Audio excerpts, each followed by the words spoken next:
Imaginou o futebol sem Pelé, sem Garrincha, Eusébio, Vinícius Júnior? Parece impossível, não é? Mas o caminho desses gigantes não foi fácil. Muito antes deles serem aplaudidos por milhões, eles enfrentaram desafios que vão além das quatro linhas. Enfrentaram o preconceito, o racismo e a exclusão. Nesse vídeo, vamos mergulhar nessa emocionante história de como os jogadores negros transformaram o futebol e conquistaram o respeito que lhes era negado. Vamos fazer aí uma cronologia entre o negro no futebol e na sociedade.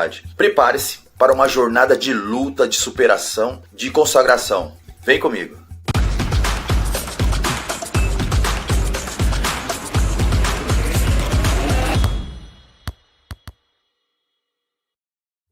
Em 1894, o futebol surge no Brasil, vindo da Inglaterra, na bagagem de praticamente dois jovens estudantes, como Charles Miller, veio para São Paulo, e Oscar Cox, para o Rio de Janeiro. O futebol ele era um esporte de elite, ele era praticado por estudantes de classe alta. Muitos se reuniam nos clubes para praticar esse esporte, porém só podiam jogar os que fossem sócios. O futebol ele se diferenciava nas classes, nas raças e trazia assim um status de aceitação na sociedade. Mas aos poucos o futebol ele foi se popularizando, negros, mulatos, trabalhadores e desempregados, eles foram se interessando pelo esporte, porém eles apenas jogavam nas várzeas e nas periferias das cidades. E em 1900 é criada a Associação Atlética Ponte Preta, nossa famosa Ponte Preta. Ela é considerada a primeira democracia racial de futebol, porque ela tinha negros no seu quadro diretivo quanto dentro de campo também. Miguel do Carmo, um dos funcionários, ele também era meio-campista, ele jogava na equipe e foi o primeiro negro a jogar em um time de futebol no Brasil. Os Correios, na época, eles prestaram uma homenagem e criando um selo. Em 1905, o Bangu Atlético Clube, que foi fundado por ingleses, mas ele era formado por operários da fábrica de tecidos lá de Bangu, foi o primeiro clube do estado a escalar um negro, que foi o Francisco Carregal. O Fluminense, em 1910, também teve seu primeiro jogador negro, o nome dele era Alfredo Guimarães. Agora, já em Porto Alegre, criaram a Liga Canela Preta para reunir ali times de futebol formados pela sua maioria por jogadores negros. Agora, em Porto Alegre também, a situação socioeconômica da cidade, da maioria da população negra, era precária. Os recém-saídos da escravidão, os negros, eles ocupavam os piores espaços, os piores ambientes, sem moradias, os piores empregos, mesmo com toda essa adversidade. Por ironia da história, o primeiro ídolo do futebol brasileiro foi Arthur Friedenreich. Ele era um mulato, filho de um alemão com uma negra brasileira. Ele marcou o primeiro gol que deu o título continental ao Brasil no Sul-Americano de 1919. Só que para parecer mais branco, antes de entrar em campo, ele esticava o cabelo junto ao couro cabeludo. Porém, ele usava também uma touca para assentar melhor esse cabelo. Um outro jogador que marcou história foi Carlos Alberto no Fluminense. Isso foi em 1914. Ele passava pó no rosto para clarear sua pele. Os torcedores do Fluminense diziam que era um pó assim após barba, que ele já passava quando ele jogava no rival, no América. Durante o jogo, com o suor, esse pó ele ia saindo, fazendo com que a torcida do América o chamasse de pó de arroz. Mas em seguida, pó de arroz passou a ser o apelido dos torcedores do próprio Fluminense. Infelizmente, o racismo no futebol ele não ficava restrito só na sociedade e aos dirigentes de clube. Não, o governo federal na época também colaborou com esse racismo. Em 1920, a seleção brasileira não foi bem recebida ao jogar em Buenos Aires. Para os argentinos, era inusitado ver tantos negros em um único time. Um jornal da época publicou uma foto representando todo o time brasileiro com uma cara de macacos. Vejam só. Nos anos seguintes,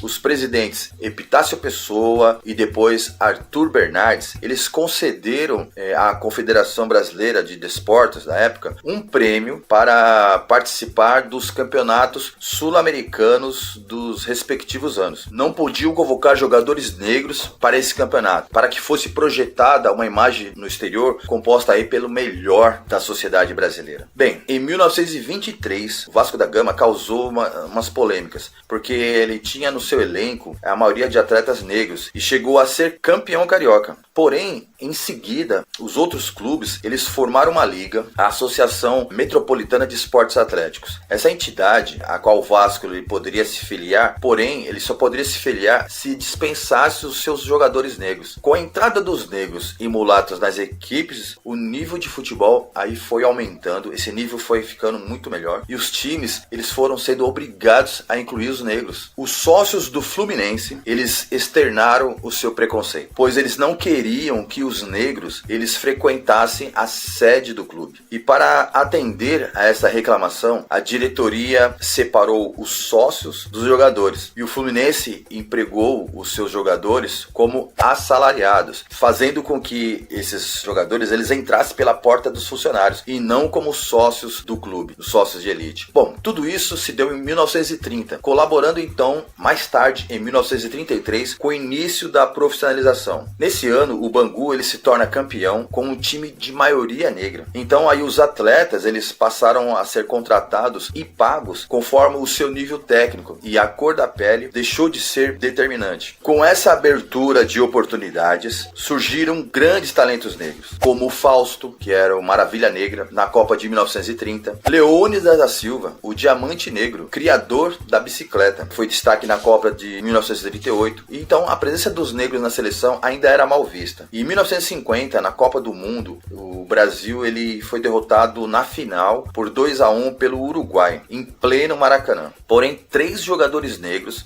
da seleção foram responsabilizados por essa derrota. Foram eles o Bigode, o Juvenal e o goleiro Barbosa. O goleiro Barbosa, do Vasco da Gama, ele foi culpado por toda essa catástrofe, carregando esse peso, infelizmente, até a sua morte. Bom, por outro lado, a sociedade continuava com as suas políticas públicas raciais. E em 1950, criava-se a Lei Afonso Arinos, que não tipifica o racismo como um crime, somente como uma contravenção penal. Em 1958, o Brasil se torna campeão na Copa da Suécia, com a vitória de 5-2 sobre os suecos, com destaques para os negros Pelé, Vavá, Garrincha, Didi e companhia, recuperando aí o crédito do jogador negro, que tinha sido perdido na Copa de 1950. Em 1962, o Brasil foi bicampeão do Chile, batendo 3-1 a Tchecoslováquia. Também com destaque para os mesmos jogadores negros da Copa de 58. Mas, infelizmente, as leis brasileiras elas continuavam sendo produzidas e elas continuavam prejudicando os negros, dificultando o acesso à educação. E em 1968, ainda no governo militar, criaram a Lei do Boi. Foi a primeira lei de cotas, mas ela não foi para negros, foi para filhos de donos de terras, que conseguiram vagas nas escolas técnicas e nas universidades. Bem, em novembro de 1969, próximo ao Natal, Pelé faz o 1000º gol. E naquela euforia da sua comemoração, dentro de campo ainda, entrevistaram ele passa uma mensagem para o governo, abre aspas, cuide das crianças pobres, das pessoas pobres, dos idosos, não vamos pensar só em festa, pelo amor de Deus, fecha aspas. Era uma mensagem dura para um governo que não priorizava as pautas sociais. E a voz de Pelé não teve eco. E em 1970, o Brasil ele foi tricampeão na Copa do México. Pelé, ele consolida como um negro de referência para o futebol. E expandindo aí, e foi criando oportunidades diversas para os negros no futebol mundial. Na época em que o Brasil se transformava também com as questões de resistência racial da década, sobre influências de luta dos negros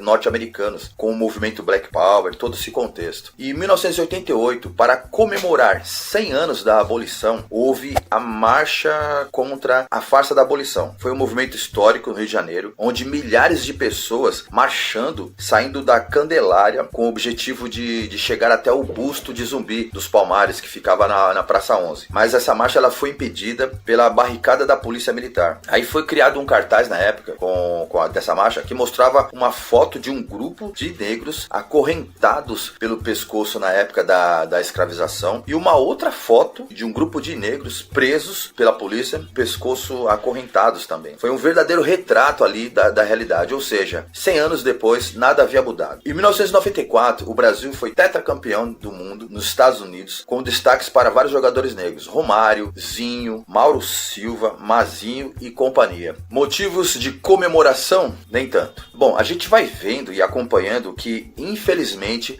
as poucas conquistas vêm com muita demora, com muito sofrimento. Somente em 2001 houve a Conferência de Durban, foi a terceira conferência mundial contra o racismo, contra a discriminação racial, a xenofobia e outras intolerâncias. O Estado, ele reconhece que terá que fazer políticas públicas de reparação e ações afirmativas. Em 2002, Brasil pentacampeão na Copa do Mundo, no Japão e na Coreia, com destaques também para vários jogadores negros: Ronaldo, Ronaldinho, Rivaldo e companhia. Eram 13 jogadores negros nesse elenco. Em 2003, vem a lei que estabelece as diretrizes e as bases da educação nacional para incluir no currículo oficial da rede de ensino a obrigatoriedade do tema História da Cultura Afro-Brasileira. Porém, até hoje, esse tema ainda não acontece na sua totalidade. Bem, o tempo ele foi passando, o futebol foi se desenvolvendo e com ele também as formas de racismo. O negro, com toda a sua força e cultura, ele participou da construção do país, da construção do Brasil, mesmo por um bom tempo de forma escrava. Foi o que vimos até aqui. Da mesma maneira, o negro, com toda a sua técnica de lutas e humilhações, ele participou também do desenvolvimento do futebol. E mesmo conquistando a profissionalização, ainda ele é vítima de um racismo que permeia todo esse ambiente. A gente pode apontar aqui alguns casos de racismo só no futebol brasileiro, sem contar os casos que acontecem em outras partes do mundo também. Em 2005, o ex-jogador e atual comentarista, o Grafite, ele sofre de racismo, quando ele atuava na época pelo São Paulo. E os casos